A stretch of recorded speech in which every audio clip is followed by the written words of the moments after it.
मिनश्शैतानिर्रजीम बिस्मिल्लाहिर्रहमानिर्रहीम सल्लु अलल हबीबी अल्लाहुम्मा सल्लि अला सय्यिदिना व मौलाना मुहम्मदिन व बारिक व सल्लिम व सल्लि अलैहि।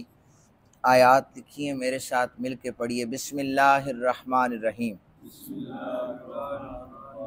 व इज़ अख़ज़ल्लाहु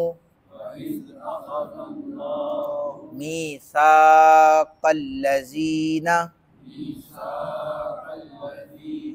ऊतुल किताबा लितुबय्यिनुन्नहु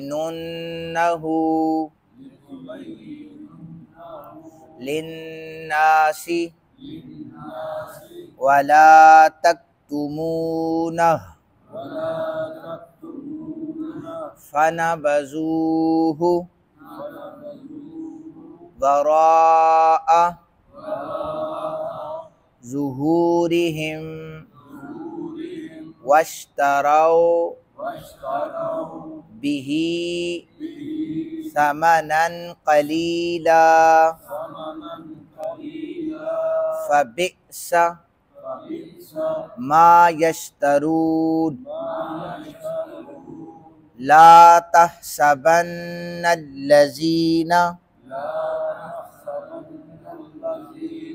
यफ़रहूना बिमा अतौ व युहिब्बूना अन युहमदू बिमा लम यफ़अलू फला तहसबन्नहुम बिमफ़ाज़तिम मिनल अज़ाब वलहुम अज़ाबुन अलीम वलिल्लाहि मुल्कुस समावाति वल अर्द वल्लाहु अला कुल्ली शैइन क़दीर। सदक़ल्लाहुल अज़ीम। तर्जुमा समात फरमाएँ। रब्बे ज़ुल जलाल इरशाद फरमाते हैं, याद कीजिए जब अल्लाह ने अहले किताब से ये अहद लिया कि तुम उसको ज़रूर लोगों से बयान करना और उसको ना छुपाना, तो उन्होंने इस अहद को अपने पसे पुश फेंक दिया और उसके बदले में थोड़ी कीमत ली। सो वो कैसी बुरी चीज़ है जिसको ये ख़रीद रहे हैं।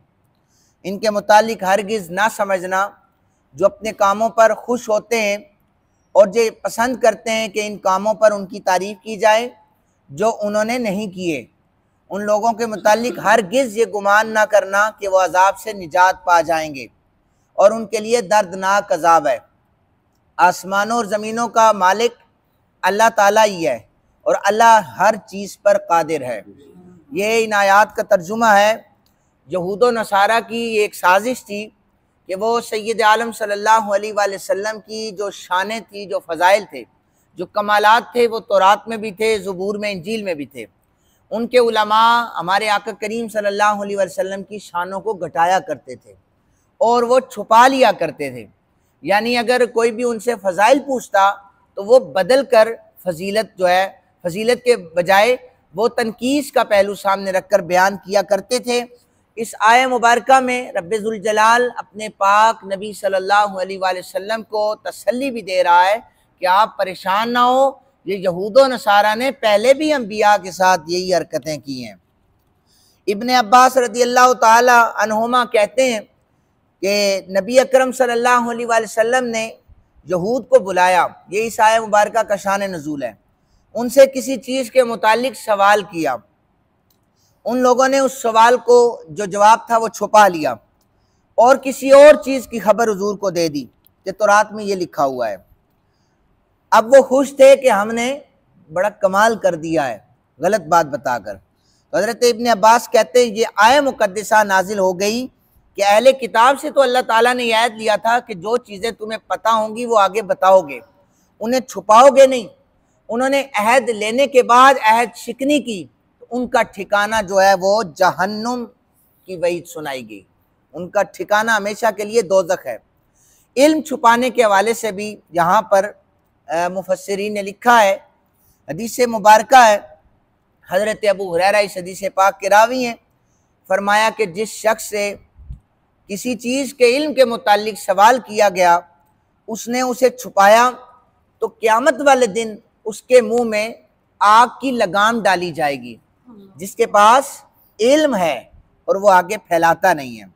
दूसरी हदीस मुबारक है, हज़रत अबू हुरैरा रावी इस हदीस पाक के, सय्यद आलम सल्लल्लाहु अलैहि वसल्लम ने फरमाया, जो शख्स इल्म हासिल करे फिर उसे बयान ना करे, उसकी मिसाल इस शख्स की तरह है जो ख़जाना तो हासिल करता है लेकिन ख़जाने को खर्च नहीं करता, वो उसके किसी फ़ायदे या किसी काम नहीं आता। उसके बाद फिर कुरान हकीम फरमा रहा है कि उनके मुतालिक हरगिज़ ये गुमान ना करना जो अपने अच्छे कामों पर खुश होते हैं और ये पसंद करते हैं कि उनके कामों की तारीफ़ की जाए। यहाँ पर मुफस्सिरीन ने मुख्तलिफ आभास की हैं, उसमें यह भी लिखा है कि अक्सर लोग जो है वो काम थोड़ा करते हैं, अपना नाम ज़्यादा सुनना चाहते हैं। अक्सर अहले इल्म हज़रात जो हमारे मजहबी तबके से ताल्लुक़ रखते हैं वो अपने नाम के साथ पीरे तरीक़त, रहबर शरीयत, फ़लाँ फ़लाँ वो लगाना बहुत ज़्यादा पसंद करते हैं, हालांकि वो इसके अहल नहीं होते।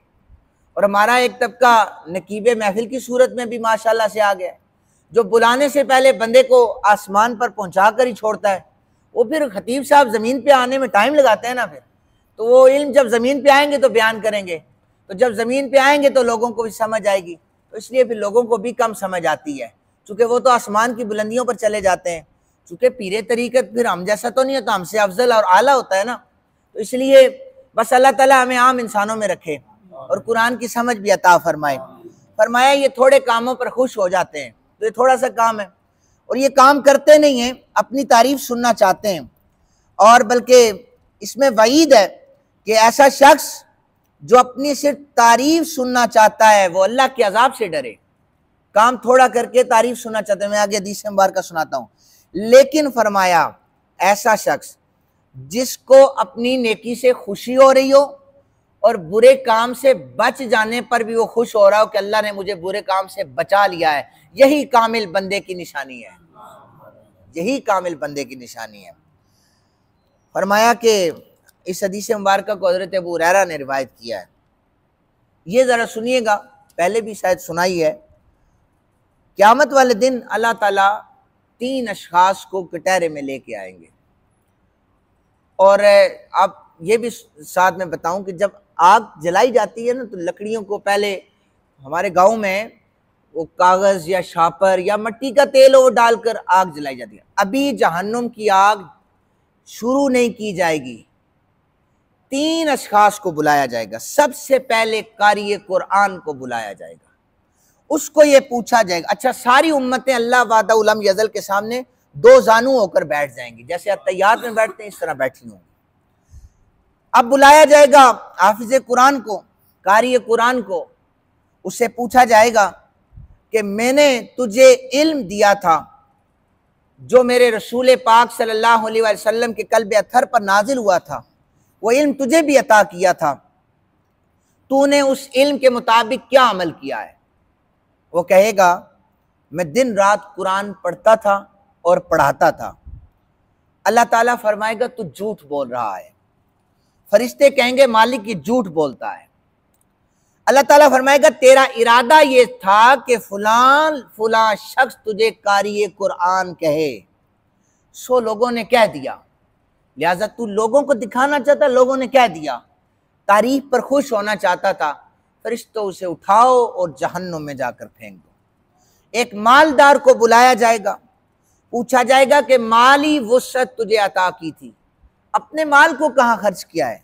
कहेगा मैंने माल गरीबों में तकसीम किया है।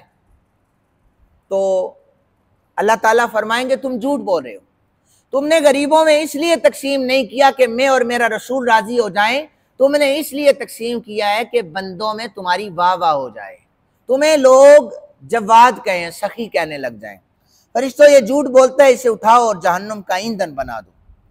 फिर तीसरे शख्स को लाया जाएगा और उससे कहा जाएगा कि अल्लाह के रास्ते में तू कत्ल किया गया और तू ये बता कि किस लिए तू कत्ल हो। कहा इसलिए कि अल्लाह ताला का रास्ता, अल्लाह राजी हो जाए।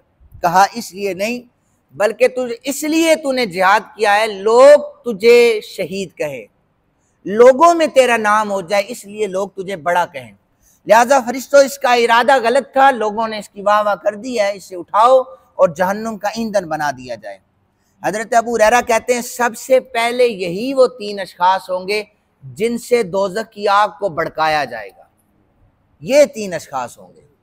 और आप लोग खुद भी ये देखें, जिनको अल्लाह ने इल्म अता किया है वो उसे आगे फैलाएं, लेकिन उसमें नीयत क्या होनी चाहिए? अल्लाह की रज़ा। और अगर कोई किसी की मदद करता है, कोई सखावत करता है, माशरे में गरीब लोग होते हैं, तो ये नहीं कि वो लोगों में नाम कमाना चाहे, वो सिर्फ इस नीयत के साथ कि मेरा अल्लाह राज़ी हो जाए।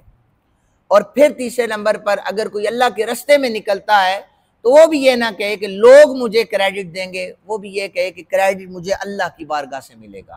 तो तीनों चीज़ों में नीयत जो है वो मैटर करती है कि आपकी नीयत क्या है। तो अब ये यहाँ पर वो हदीस मुबारक आ गई कि इन्नमल अमालु बिन्नियात, कि अमाल का दारोमदार नीयतों पर है। वरना अगर अमाल का दारोमदार नीयत पर नहीं है तो शहीद होना कोई आम बात है, सखी होना कोई आम बात है, कारी कुरान होना कोई आम बात है। इतने बड़े बड़े रुतबों पर अल्लाह फाइज कर देता है। नीयत में खोट आ गया तो ये तीनों रुतबे भी बंदे को नहीं बचा सकेंगे। ये नीयतों का फतूर बड़े बड़े शुहदा को जहन्नुम में फेंक देगा, बड़े बड़े कारियों को जहन्नुम में फेंकेगा, बड़े बड़े सखियों को जहन्नुम में फेंकेगा। लेकिन देखें अल्लाह ताला की रहमत कि फरमाया कि नीयत अच्छी हो, एक तिनका किसी ने रास्ते से हटाया उसे भी जन्नत अता फरमा देता है। इसलिए कोशिश करें अपनी नीयतों का किबला दुरुस्त करें। अल्लाह ताला हम सबको अमल की तौफीक अता फरमाए। वमा अलैना इल्लल बलाग।